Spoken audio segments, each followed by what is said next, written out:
This is Weirdly Enough, your regular podcast for strange stories and amazing facts, delivered straight to your favorite podcast directory and at weirdlyenough.com.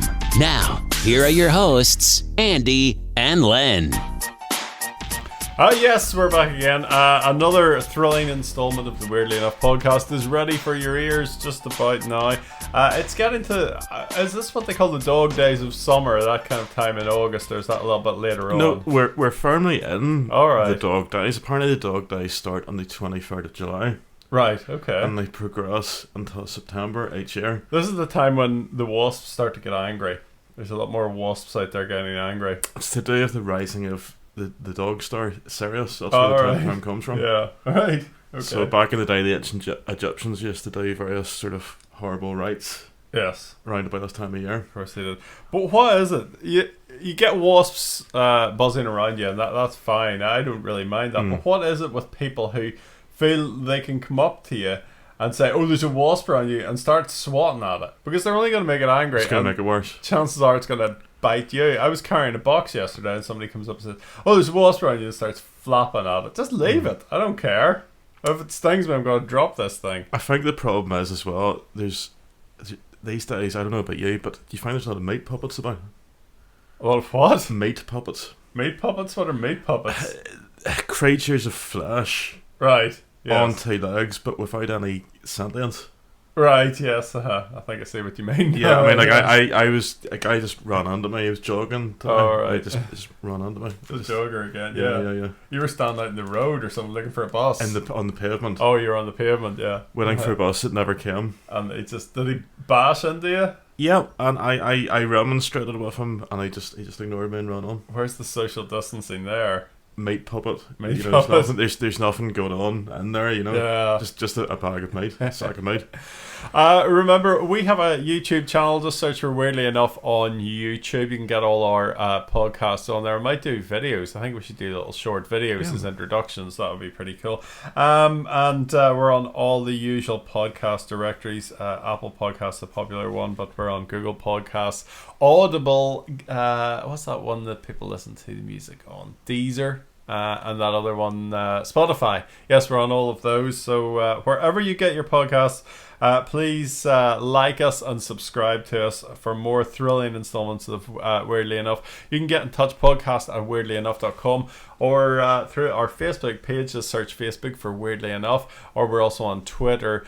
Weirdly Enough PC is our Twitter handle. So today it's all about electronic voice phenomena.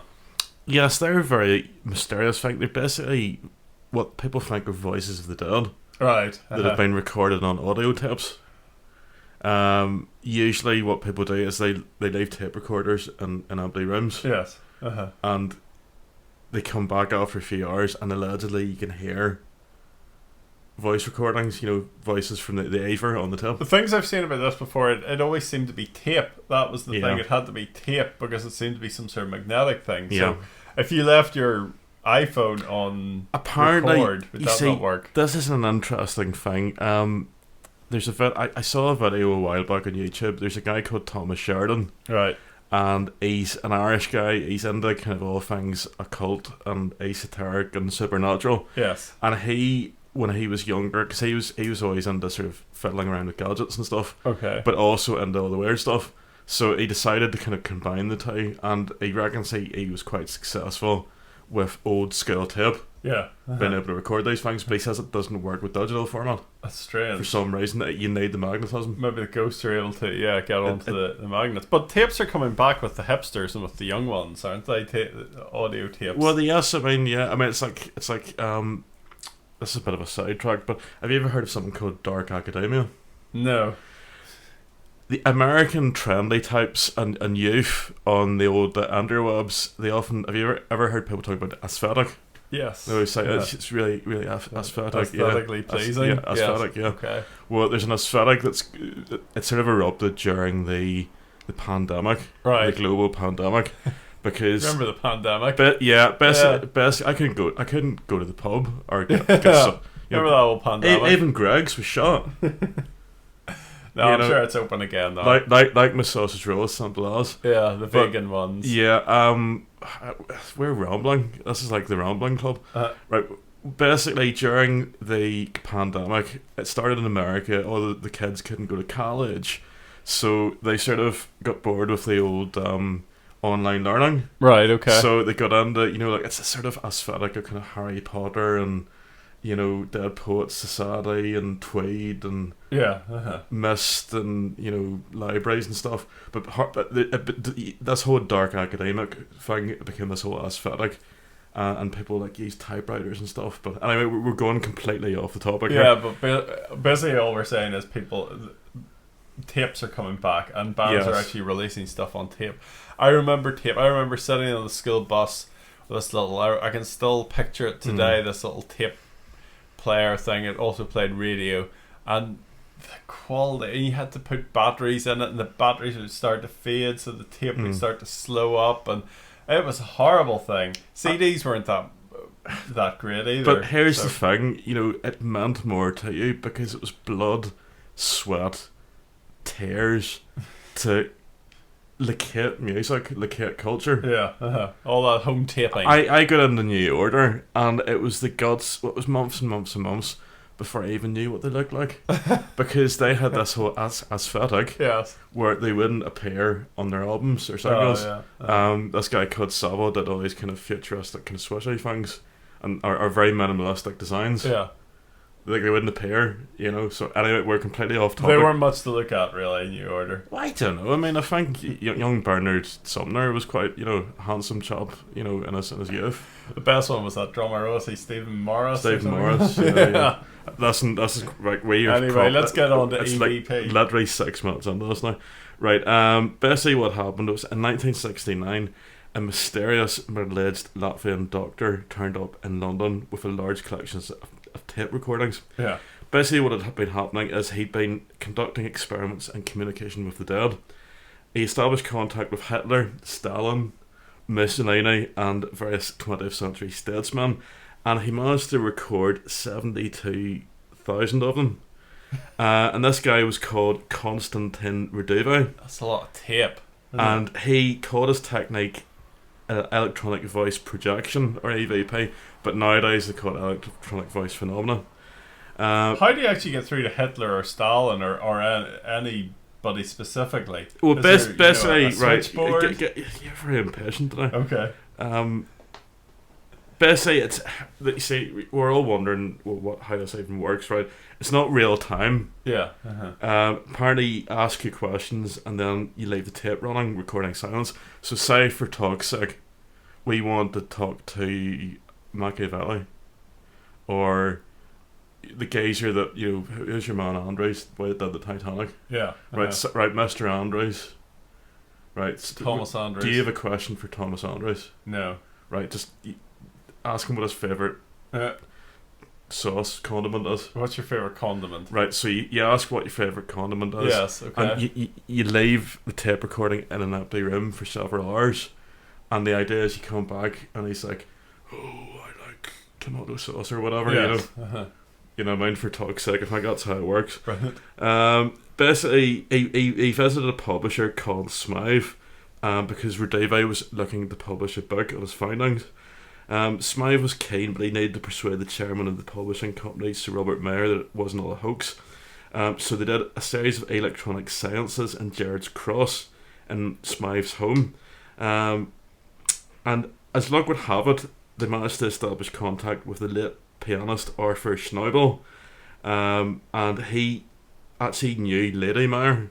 So they were able to have a bit of a sort of tete-a-tete. So that's established the guy's credibility. Okay. So basically, it was it became a more standard, like a more kind of modern kind of thing, outpouring from spiritualism, because spiritualism had been going since the 19th century, but this was like a more modern it's spiritualism on the electromagnetic spectrum. Okay. But basically, they talked to Hitler, and Radivy spoke to him in Latvian, apparently, right. Which is a bit strange because Hitler couldn't speak Latvian. Yeah. So, And apparently Hitler didn't make much sense. What did he ask Hitler? Did he ask him questions, leave the tape running? I'm not too sure. Well, do you want to know what Hitler said? Yes. Well, I think he was asking, well, basically, Hitler, what's it like in the afterlife? And he said the following. He said, quote, "Kendall willingly." Okay. Kendall willingly, what does that mean? And he said that in Latvian, that's the English translation of it, is it? Kendall willingly, yeah. And this is a bit of a strange one. Apparently Hitler says, "You are a girl here, or else you are thrown out." Yeah. So make of that what you will, I don't know. And it was put to Smythe that these are not the sort of things that we associate with Hitler, but he says it could be identity theft, it could be another spirit pretending to be Hitler and just messing you about. Messing around, yeah. Like an imposter. Yeah, there's all kinds of weird things. They established, actually, Giles Brandreth got involved. Right, of course he and he was there when Reduve produced the voice of the late Winston Churchill, speaking what everyone present agreed were words from the land of hope and glory. And Brandreth was convinced. He said some stuff by Winston. Yes. And he probably knew him. He was reciting Land of Hope and Glory from the afterlife. Right. So yeah, it goes on and on and on. But one of the things that kind of strikes me is the messages don't make any sense. Yeah. Uh-huh. You know, you've got Kendall. What does that mean, Kendall willingly? I remember hearing one EVP though that was like a load of instructions about like how to set up your sound equipment, and it was thought that it was somebody who was into this when he was alive had passed over and created the and was sending back messages of how to set up your audio frequencies and stuff. Did you come across that one at all? I don't think so. Really. No, I remember hearing that one. That's a big one on YouTube.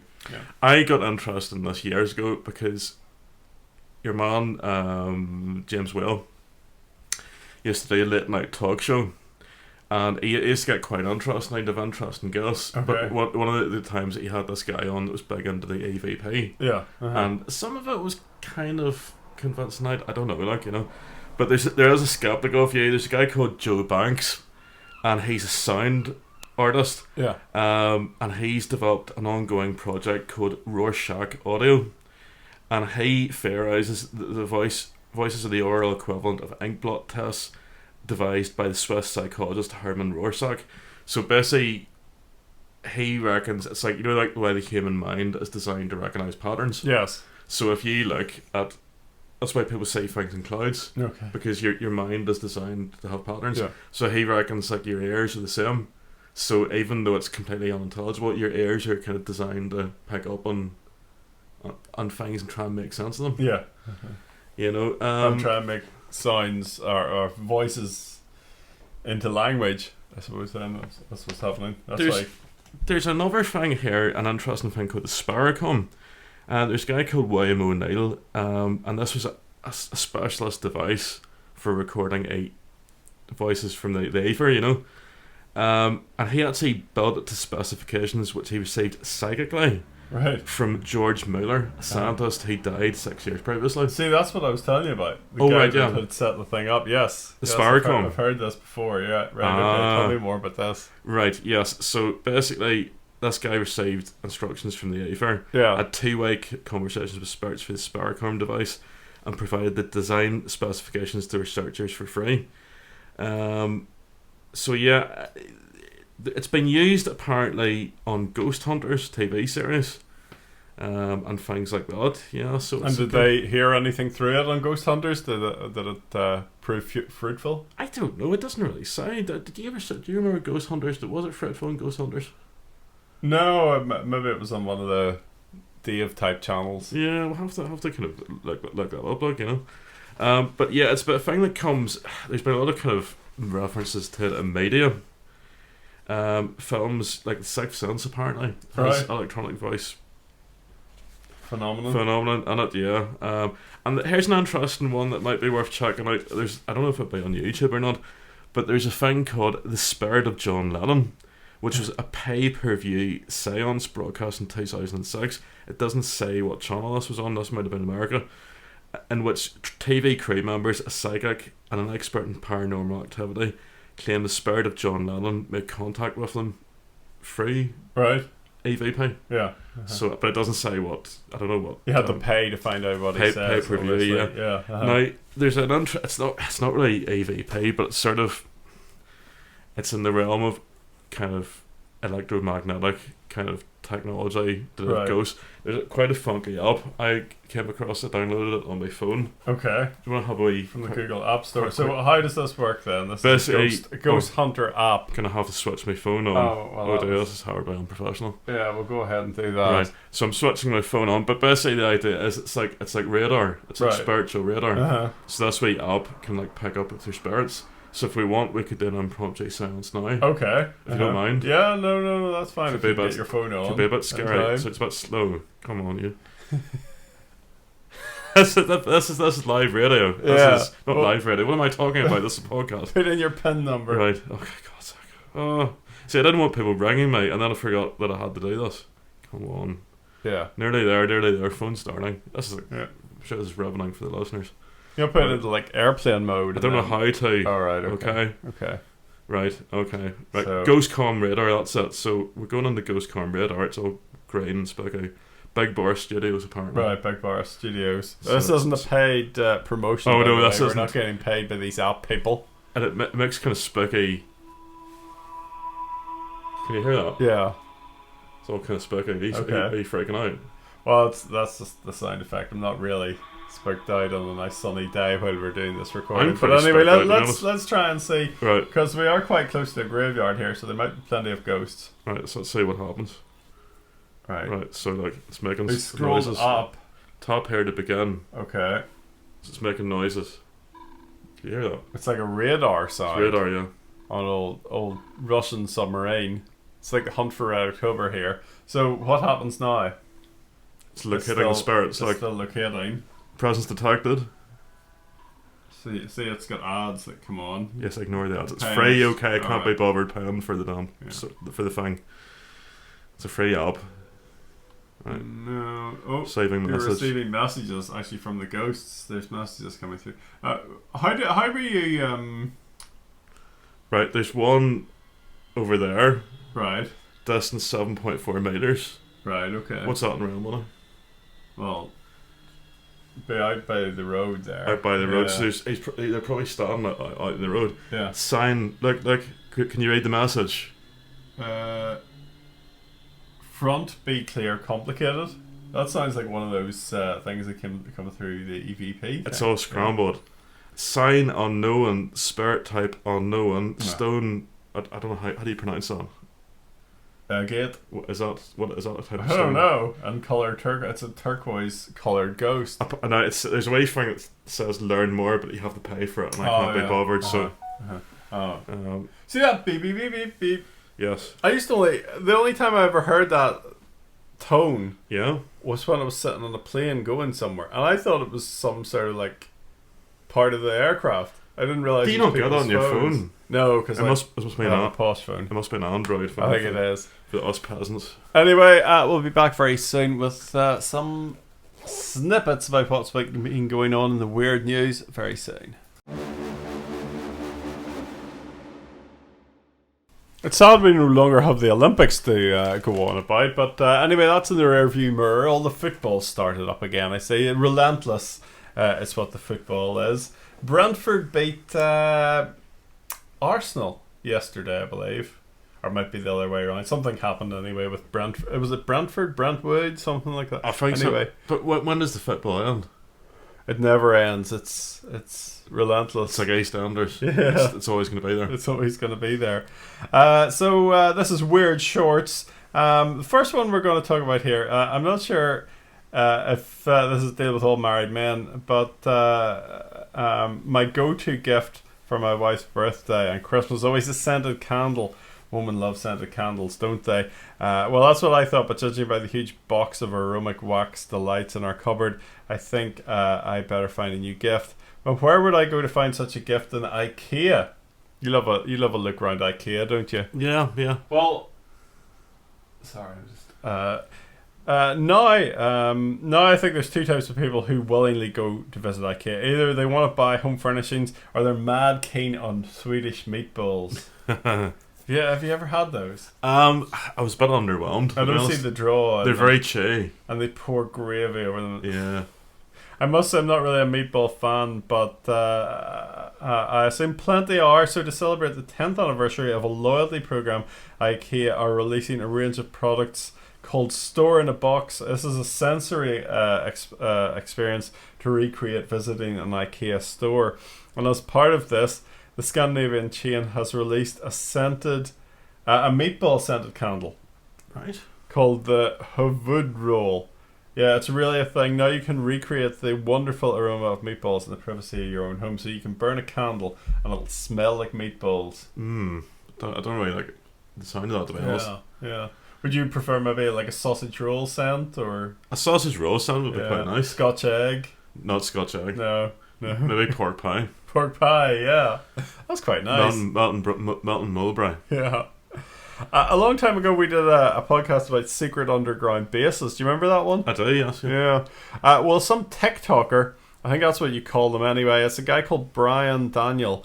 He's over 1 million followers on the social media site. And in his latest video, he claims to have found a secret underwater base used by aliens to hide their spaceships when they aren't flying around abducting us. Right. So this is a video starts by Daniel showing us a photo of government officials supposedly examining an alien body on a beach before going on to show a zoomed in area of Greece on a map that expands to show the opening to what he alleges is a huge alien underwater base. Right. And he zooms in on this on Google Maps, and you can see it. So there you are. It's probably just, I don't know, shells or something under the water. But apparently they fly out of this big alien hole and tour around the Earth, and then go back in there, and they live under. And this is in Greece, then, yeah. Yes, that's where they're based. Well, it's nice and warm and sunny, isn't it? You know. Have you heard about this giant walrus, Wally the walrus? No. He's doing a bit of a tour of Europe at the moment. He's in the news. He should be in the Arctic, however. He's decided to swim to sunnier climes for his holidays this year, popping around Ireland, the UK, France, and even as far away as Spain. But now Wally's back in Ireland again. This time it's in West Cork. And like me, Wally must be a bit of a whiskey fan. He's hauled out of the ocean onto a boat owned by the Clonakilty distillery in West Cork. Wally has already sunk a couple of small boats locally, but distillery owners are happy for him to use the vessel as long as he wants. And Seal Rescue Ireland are appealing for pontoon to be installed so the walrus has a safe place to haul out. That's what they call it. Right. Local boaters might also be pleased if a more permanent berth is found for Wally. So that's where he's ended up at the man in Cork in a harbour, just sitting there watching everything. Huge walrus. A huge walrus, yes. Strange times indeed, yes. I wonder why he's doing that. Answers on a postcard, please do get in touch. podcast@weirdlyenough.com is our email. You can get in touch with us through the socials as well. We'll be back again next week, and it is all about alien abductions. It is indeed, something yes. We've just been talking about, so that'll be fun. We'll be back with that very soon. Have a good week, folks. Thanks for listening to Weirdly Enough. Remember to subscribe to get the latest edition as soon as it drops. And don't forget to leave a review. Email us about anything we've discussed or with your own weird tale at podcast@weirdlyenough.com.